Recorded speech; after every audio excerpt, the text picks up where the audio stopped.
Another way we can think about functions is by using a diagram. If you have a table of values, the input would be x, the output would be y. The domain would be x, the range would be y. Here we have some examples of maybe a function, maybe not a function. If you have an input of -2 and it is cubed, the rule says that you are taking x, you're cubing it, that's the rule, and your output is -8. -1 will give you a -1, 0 will give you a 0, and 2 will give you an 8. This is a function.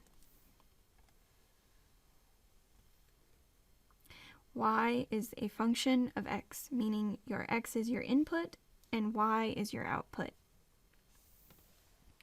In this next one, we have an input x, which is your domain, and an output y, which is your range. And this time we're squaring the numbers. So square x. When we square x, like for example 2, when we square 2 we get 4. When we square -2 we get 4. Don't be confused between -2 times -2 and -2 times 2. Remember, a negative times a negative is a positive. And both of those will give you 4. Now you might be thinking, well, that's not a function. But actually, this is just like having twins. You have two people that both have the same mother. That's okay. Two different inputs can have the same output. However, one input gives two different outputs, and that is not the definition of a function. This is not a function. Y is not a function of x. Some elements of the domain are assigned to elements of the range. So here are some examples for you to try. Go ahead and pause the video and give these a try. Are these all functions?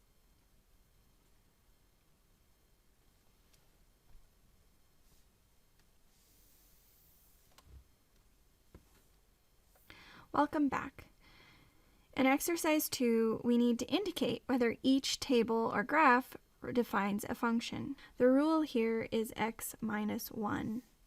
So we subtract 1 from 2 and we get 1. We subtract 1 from 4 and we get 3. We subtract 1 from 6 and we get 5. This is a function. For every input, there is a unique output. You could also say that for every unique input, there is one and only one output.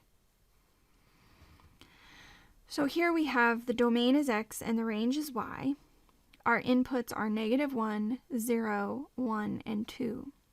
If we were to graph this, we would have -1 equals 1, 2, 3. That's my output. 0 is 3. 1 has an output of 3, and 2 has an output of 3. This just makes a horizontal line. If we were to calculate all the values in between, assuming that it keeps the pattern going, this is something you could check with something called a vertical line test, and we'll talk about this later. There is only one output.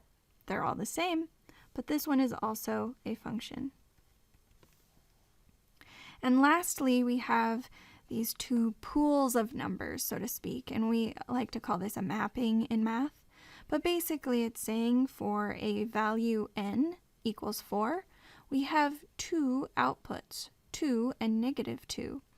Since we have one input mapping to two outputs, this is not a function.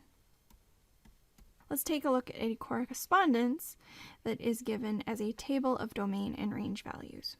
Now remember, the inputs are the domain and the outputs are the range. And so we're checking to make sure that for every input, there is exactly one unique output. So if I look at 36, and then I look down here at 36, Notice that the 36 has exactly the same output. This is fine. It's just a repetition of the exact same point. It doesn't make a difference. But what about 17? 17 is listed twice, and if it had the same output each time, it would be just like the other ones, which are totally okay. These are fine.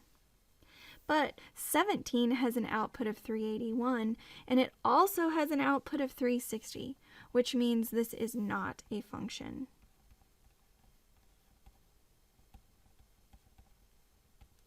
Because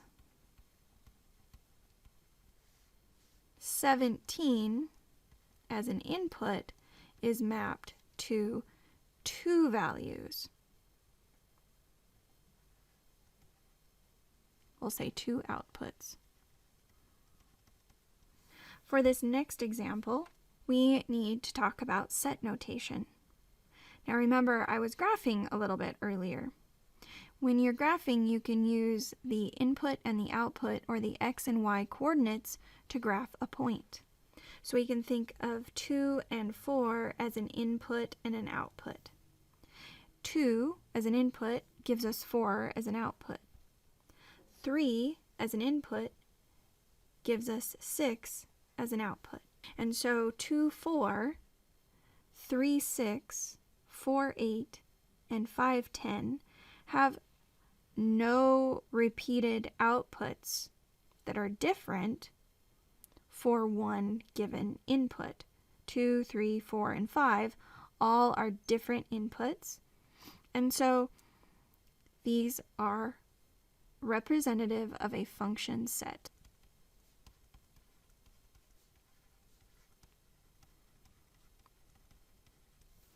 Now we could think of this next one as a table of values, just like we could think the previous one is a table of values, where you have an x and a y, an input and an output. We have 10, negative 10, 5, negative 5, 0, 0, 5, 5, and 10, 10. Notice that everything was fine until we got to the very last row. Notice that we have 10 as an input repeated. And this would be fine if the output matched, but it does not. And so no, this is not a function.